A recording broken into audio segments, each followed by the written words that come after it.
ನಮ್ಮ ಸಂಸ್ಥೆಯಲ್ಲಿ ಅಮ್ಮನ ನೆರವು ಚಾರಿಟೇಬಲ್ ಟ್ರಸ್ಟ್ ವತಿಯಿಂದ ನಡೀತಕ್ಕಂತಹ 3ನೇ ವರ್ಷದ ಕಾರ್ಯಕ್ರಮ ಇದು. ಈ ಕಾರ್ಯಕ್ರಮವನ್ನು ಪ್ರತಿ ವರ್ಷವೂ ಕೂಡ ಅವಿನಾಶ್ ಶೆಟ್ಟಿಯವರು ವಿಶಿಷ್ಟವಾಗಿ ಆಯೋಜನೆ ಮಾಡ್ತಾರೆ.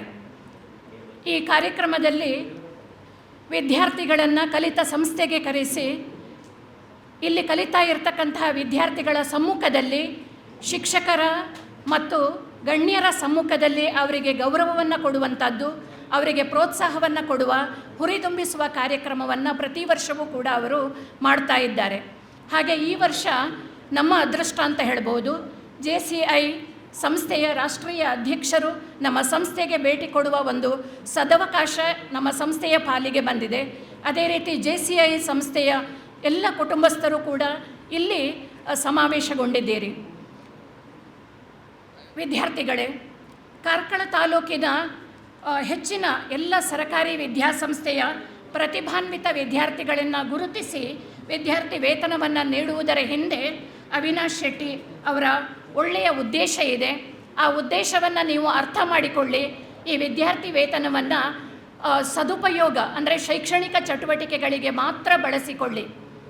ಈಗ ನೀವು ವಿದ್ಯಾರ್ಥಿ ವೇತನವನ್ನು ಪಡ್ಕೊಂಡಿದ್ದೀರಿ, ನಿಮ್ಮ ಕೈ ಕೆಳಗಿದೆ.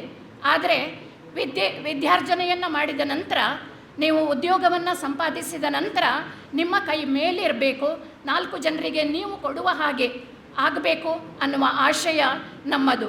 ಅದೇ ರೀತಿ ಸಮಾಜದಲ್ಲಿ ಒಂದು ಒಳ್ಳೆಯ ನಾಗರಿಕರಾಗಿ ನೀವು ಬಾಳಬೇಕು ಅನ್ನುವ ಆಶಯವನ್ನು ಕೂಡ ಈ ಸಂದರ್ಭದಲ್ಲಿ ನಾನು ವ್ಯಕ್ತಪಡಿಸ್ತೇನೆ. ಈ ವರ್ಷ ನಮ್ಮ ವಿದ್ಯಾಸಂಸ್ಥೆಯು ಉತ್ತಮ ಫಲಿತಾಂಶವನ್ನು ದಾಖಲಿಸಿದೆ. ಪ್ರೌಢಶಾಲಾ ವಿಭಾಗದಲ್ಲಿ 100% ಫಲಿತಾಂಶ ಮತ್ತು ಕಾಲೇಜು ವಿಭಾಗದಲ್ಲಿ 99% ಫಲಿತಾಂಶವನ್ನು ನಾವು ಪಡೆದಿದ್ದೇವೆ. ಅದೇ ರೀತಿ ಪ್ರತಿ ವರ್ಷವೂ ಕೂಡ ಅತ್ಯುನ್ನತ ಶ್ರೇಣಿಯಲ್ಲಿ ಉತ್ತೀರ್ಣರಾಗುವ ವಿದ್ಯಾರ್ಥಿಗಳ ಸಂಖ್ಯೆಯೂ ಕೂಡ ಗಣನೀಯವಾಗಿ ಏರಿಕೆ ಕಂಡುಬರ್ತಾ ಇದೆ. ಯಥಾ ದೃಷ್ಟಿ ತಥಾ ಸೃಷ್ಟಿ ಎನ್ನುವ ಮಾತಿನಂತೆ ನಾವು ಜಗತ್ತನ್ನು ಹೇಗೆ ನೋಡುತ್ತೇವೋ ಜಗತ್ತು ನಮಗೆ ಹಾಗೇ ಕಾಣುತ್ತದೆ. ಅವಿನಾಶ್ ಶೆಟ್ಟಿಯವರ ಸಮಾಜಮುಖಿ ಕೆಲಸಕ್ಕೆ ಭಗವಂತನು ಇನ್ನಷ್ಟು ಶಕ್ತಿಯನ್ನು ತುಂಬಲಿ, ಅವರಿಗೆ ಸನ್ಮಂಗಲವನ್ನು ಉಂಟು ಮಾಡಲಿ ಎಂದು ಪ್ರೌಢಶಾಲೆ ಹಾಗೂ ಕಾಲೇಜು ವಿಭಾಗದ ಸಮಸ್ತರ ಪರವಾಗಿ ಹಾರೈಸುತ್ತೇನೆ. ಅವಕಾಶಕ್ಕಾಗಿ ಧನ್ಯವಾದಗಳು.